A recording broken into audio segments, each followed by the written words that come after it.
ये ठाकुर जी से पहला कोई आया युद्ध करने। अब देखो राम जी से युद्ध भी पहली बार एक महिला का हुआ था, ताड़का का, और ठाकुर जी से भी पहली बार युद्ध एक महिला से हो रहा है जिसका नाम पूतना। तो ठाकुर जी ने देखा ये पूतना देखने में तो बहुत भयानक थी, परंतु पूतना ने बढ़िया अपना श्रृंगार कर लिया था, बढ़िया मेकअप करके आई, और यशोदा मैया को लगा ये कोई राक्षसी नहीं, ये तो कोई कहीं की राजकुमारी आई है। सारे ब्रजवासी कहते भाई ये राजकुमारी कहाँ से आई? सबने कहा इसे अंदर जाने दो, ये भी लगता है नंद बाबा को बधाई देने के लिए आई है। जैसे ही अंदर पहुंची, पलने में ठाकुर जी लेटे थे।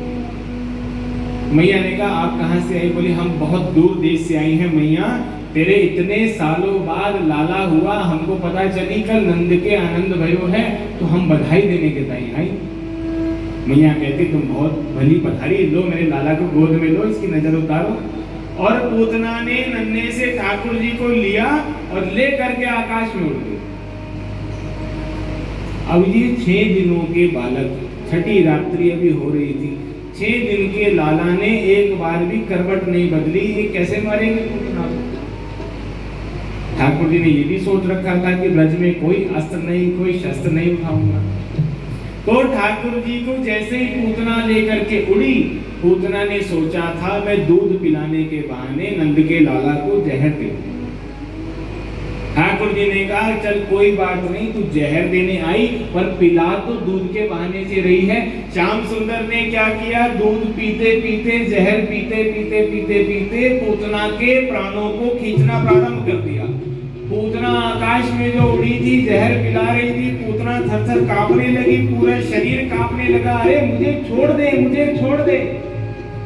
तो ये नंद के लाला, ये टेढ़े टांग वाले ठाकुर बिहारी जी कहते अरे मैया तेरा पाला गलत आदमी से पड़ गया, तू मुझसे गलत कह रही है। मेरा स्वभाव तो ऐसा है, मैं जिसको एक बार पकड़ लेता हूँ फिर छोड़ना नहीं जानता मैया, मैं छोड़ नहीं सकता, अब तुझको तार कर ही मानूंगा।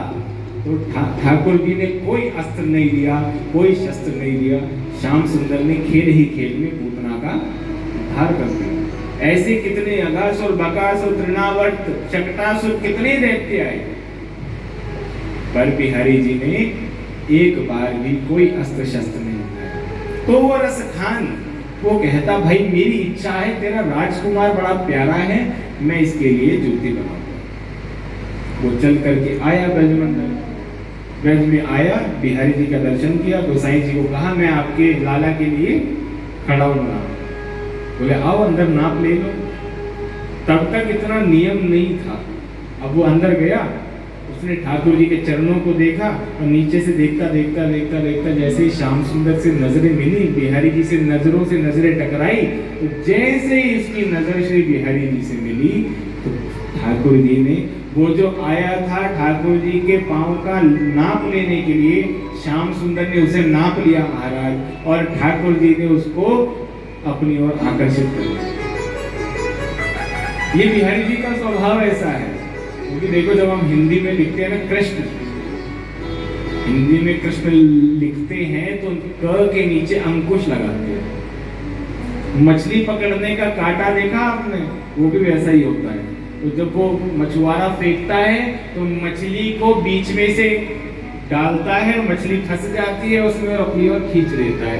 ये ठाकुर जी भी बहुत बड़े शिकारी हैं, ये पकड़ लेते हैं कौन भक्त आया, और जब क के नीचे अंकुश है, ये श्याम सुंदर अपने नजरों से जब बाण मारते हैं तो ठाकुर जी वो अंकुश हमारे हृदय में डाल करके अपनी ओर आकर्षित कर लेते हैं। इसलिए कर्षति आकर्षति कृष्ण, जो अपनी ओर आकर्षित करते हैं वो कृष्ण है। ये तो भूल गया कि मैं कौन हूं, मैं यहाँ क्या करने आया, मैं लाला के पांव का नाप लेने आया। ये खड़ा रहा वहां पर, पूरी रात हो गई। गोसाई जी ने कहा भाई नाप नहीं लिया, क्या हुआ? स्थिर हो गया। बोले अब मुझे नाप नहीं लेना, अब मुझे पूरे ब्रजमंडल में ढूंढना है कि यहाँ तो ये प्रतिमा के रूप में है, ये असल में है कहाँ तुम्हारा। रसखान ने कथाएं सुनी, कथाओं में बताया गया कि ठाकुर जी ब्रजमंडल को छोड़कर कहीं गए नहीं, तो बिहारी जी कहते हैं वृंदावनम परित्यज्य पादमेकम न गच्छति।